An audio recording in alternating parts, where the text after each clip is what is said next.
लेकिन तुम्हारे बैल भूखों मरेंगे कि नहीं? भगवान कोई न कोई सबील निकालेंगे ही।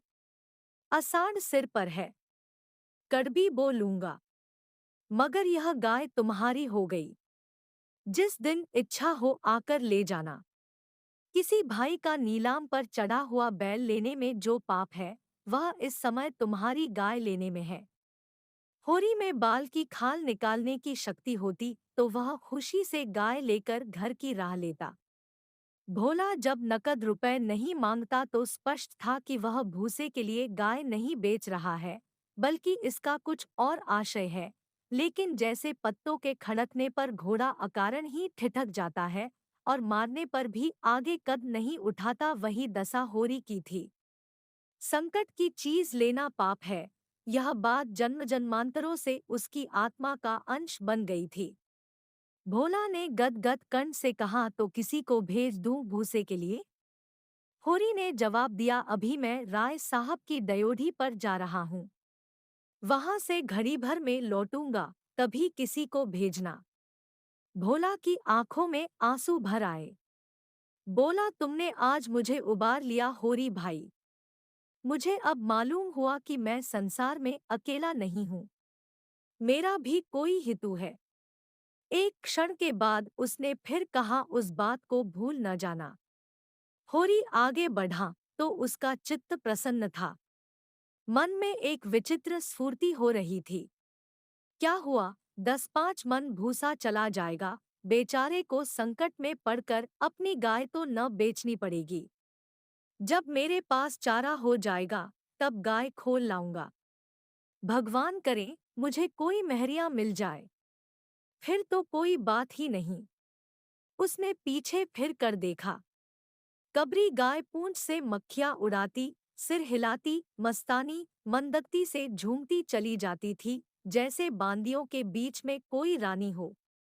कैसा शुभ होगा वह दिन जब यह कामधेनु उसके द्वार पर बंधेगी। 2 सेमरी और बेलारी दोनों अवध प्रांत के गांव हैं। जिले का नाम बताने की कोई जरूरत नहीं। होरी बेलारी में रहता है, राय साहब अमरपाल सिंह सेमरी में। दोनों गांवों में केवल 5 मील का अंतर है। पिछले सत्याग्रह संग्राम में राय साहब ने बड़ा यश कमाया था। कौंसिल की मेंबरी छोड़कर जेल चले गए थे। तब से उनके इलाके के असामियों को उनसे बड़ी श्रद्धा हो गई थी। यह नहीं कि उनके इलाके में असामियों के साथ कोई खास रियायत की जाती हो या डाढ़ और बेगार की कड़ाई कुछ कम हो, मगर यह सारी बदनामी मुख्तारों के सिर जाती थी। राय साहब की कीर्ति पर कोई कलंक न लग सकता था। वह बेचारे भी तो उसी व्यवस्था के गुलाम थे। ज़ाब्ते का काम तो जैसे होता चला आया है, वैसा ही होगा। राय साहब की सज्जनता उस पर कोई असर न डाल सकती थी, इसलिए आमदनी और अधिकार में जौभर की भी कमी न होने पर भी उनका यश मानो बढ़ गया था। असामियों से वह हंसकर बोल लेते थे, यही क्या कम है? सिंह का काम तो शिकार करना है। अगर वह गर्जने और गुरारने के बदले मीठी बोली बोल सकता, तो उसे घर बैठे मनमाना शिकार मिल जाता। शिकार की खोज में जंगल में न भटकना पड़ता। राय साहब राष्ट्रवादी होने पर भी हुक्काम से मेलजोल बनाए रखते थे। उनकी नजरें और डालियां और कर्मचारियों की दस्तूरियां जैसी की तैसी चली आती थी। साहित्य और संगीत के प्रेमी थे, ड्रामा के शौकीन, अच्छे वक्ता थे, अच्छे लेखक, अच्छे निशानेबाज। उनकी पत्नी को मरे आज 10 साल हो चुके थे, मगर दूसरी शादी न की थी।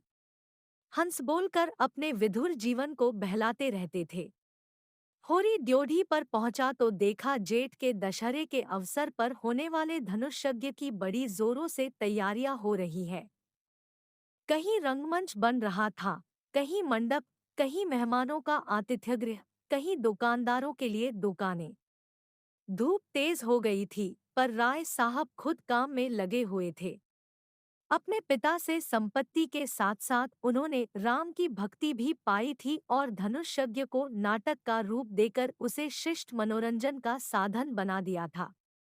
इस अवसर पर उनके यार दोस्त हाकिम हुक्काम सभी निमंत्रित होते थे और 2-3 दिन इलाके में बड़ी चहल पहल रहती थी। राय साहब का परिवार बहुत विशाल था। कोई 150 सरदार एक साथ भोजन करते थे। कई चचा थे, दर्जनों चचेरे भाई, कई सगे भाई, बीसियों नाते के भाई। एक चचा साहब राधा के अनन्य उपासक थे और बराबर वृंदावन में रहते थे। भक्तिरस के कितने ही कविता रच डाले थे और समय समय पर उन्हें छपवा कर दोस्तों की भेंट कर देते थे। एक दूसरे चचा थे जो राम के परम भक्त थे और फारसी भाषा में रामायण का अनुवाद कर रहे थे। रियासत से सबके वसीके बंधे हुए थे। किसी को कोई काम करने की जरूरत न थी। होरी मंडप में खड़ा सोच रहा था कि अपने आने की सूचना कैसे दे कि सहसा राय साहब उधर ही आ निकले और उसे देखते ही बोले, अरे तू आ गया होरी, मैं तो तुझे बुलवाने वाला था। देख, अब कि तुझे राजा जनक का माली बनना पड़ेगा। समझ गया न, जिस वक्त जानकी जी मंदिर में पूजा करने जाती है उसी वक्त तू एक गुलदस्ता लिए खड़ा रहेगा और जानकी जी की भेंट करेगा। गलती न करना और देख, असामियों से ताकीद करके कह देना कि सबके सब शगुन करने आए। मेरे साथ कोठी में आ, तुझसे कुछ बातें करनी है। वह आगे आगे कोठी की ओर चले, होरी पीछे पीछे चला। वहीं एक घने वृक्ष की छाया में एक कुर्सी पर बैठ गए और होरी को जमीन पर बैठने का इशारा करके बोले, समझ गया मैंने क्या कहा। कारकुन को तो जो कुछ करना है वह करेगा ही, लेकिन असामी जितने मन से असामी की बात सुनता है, कारकुन की नहीं सुनता। हमें इन्हीं 5-7 दिनों में 20,000 का प्रबंध करना है। कैसे होगा समझ में नहीं आता। तुम सोचते होगे मुझ टके के आदमी से मालिक क्यों अपना दुखड़ा ले बैठे। किससे अपने मन की कहूँ। न जाने क्यों तुम्हारे ऊपर विश्वास होता है। इतना जानता हूँ कि तुम मन में मुझ पर हंसोगे नहीं, और हंसो भी तो तुम्हारी हंसी मैं बर्दाश्त कर सकूंगा। नहीं सह सकता उनकी हंसी जो अपने बराबर के हैं, क्योंकि उनकी हंसी में ईर्ष्या, व्यंग और जलन है। और वे क्यों ना हंसेंगे। मैं भी तो उनकी दुर्दशा और विपत्ति और पतन पर हंसता हूँ, दिल खोलकर, तालियां बजाकर। संपत्ति और सहृदयता में वैर है। हम भी दान देते हैं, धर्म करते हैं, लेकिन जानते हो क्यों। केवल अपने बराबर वालों को नीचा दिखाने के लिए। हमारा दान और धर्म कोरा अहंकार है, विशुद्ध अहंकार। हम में से किसी पर डिग्री हो जाए, कुर्की आ जाए, बकाया मालगुजारी की इल्लत में हवालात हो जाए, किसी का जवान बेटा मर जाए, किसी की विधवा बहू निकल जाए, किसी के घर में आग लग जाए, कोई किसी वेश्या के हाथों उल्लू बन जाए या अपने असामियों के हाथों पिट जाए, तो उसके और सभी भाई उस पर हंसेंगे, बगले बजाएंगे, मानो सारे संसार की संपदा मिल गई है। और मिलेंगे तो इतने प्रेम से जैसे हमारे पसीने की जगह खून बहाने को तैयार है। अरे और तो और, हमारे चचेरे, फुफेरे, ममेरे, मौसेरे भाई जो इसी रियासत की बदौलत मौज उड़ा रहे हैं, कविता कर रहे हैं और जुए खेल रहे हैं, शराबें पी रहे हैं और अय्याशी कर रहे हैं, वह भी मुझसे जलते हैं। और आज मर जाऊं तो घी के चिराग जलाएं।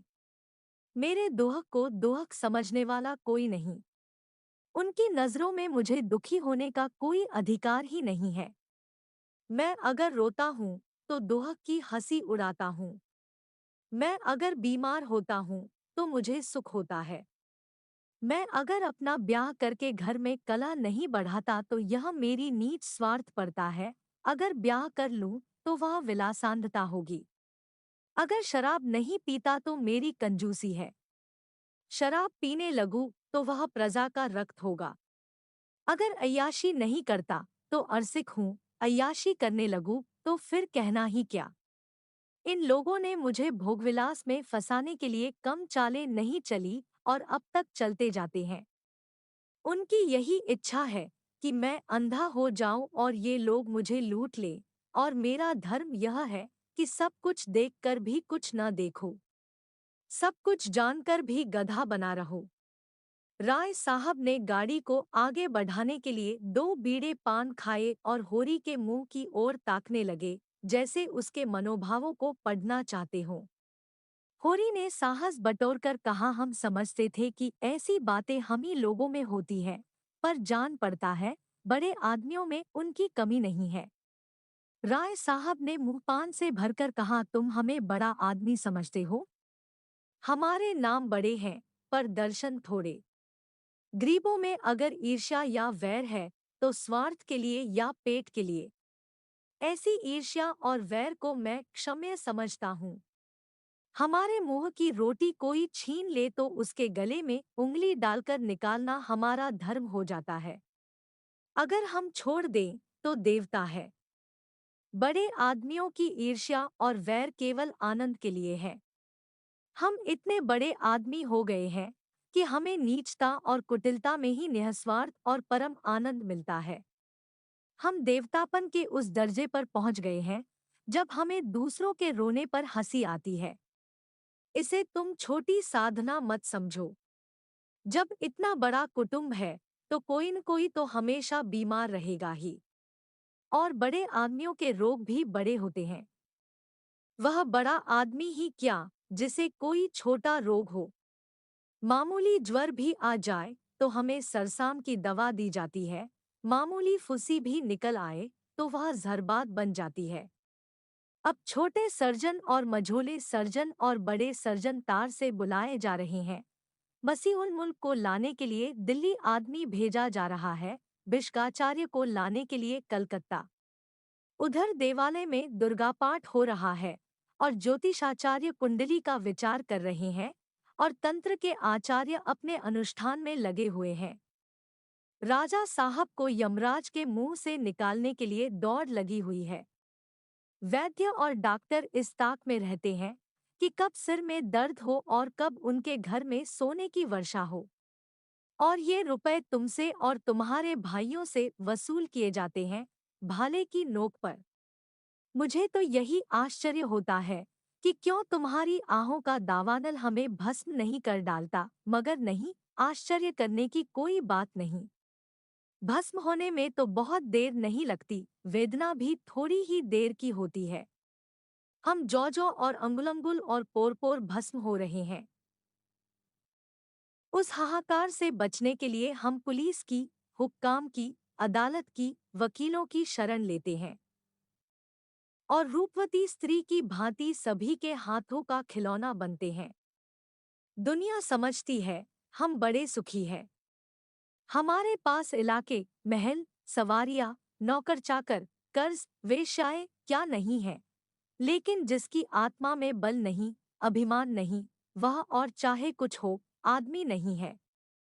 जिसे दुश्मन के भय के मारे रात को नींद न आती हो, जिसके दोहक पर सब हंसे और रोने वाला कोई न हो, जिसकी चोटी दूसरों के पैरों के नीचे दबी हो, जो भोगविलास के नशे में अपने को बिल्कुल भूल गया हो, जो हुक्काम के तलवे चाटता हो और अपने अधीनों का खून चूसता हो, उसे मैं सुखी नहीं कहता। वह तो संसार का सबसे अभागा प्राणी है। साहब शिकार खेलने आए या दौरे पर, मेरा कर्तव्य है कि उनकी दुम के पीछे लगा रहूं। उनकी भौहों पर शिकन पड़ी और हमारे प्राण सूखे। उन्हें प्रसन्न करने के लिए हम क्या नहीं करते। मगर वह पचड़ा सुनाने लगूं तो शायद तुम्हें विश्वास न आए। डालियों और रिश्वतों तक तो खैर गनीमत है,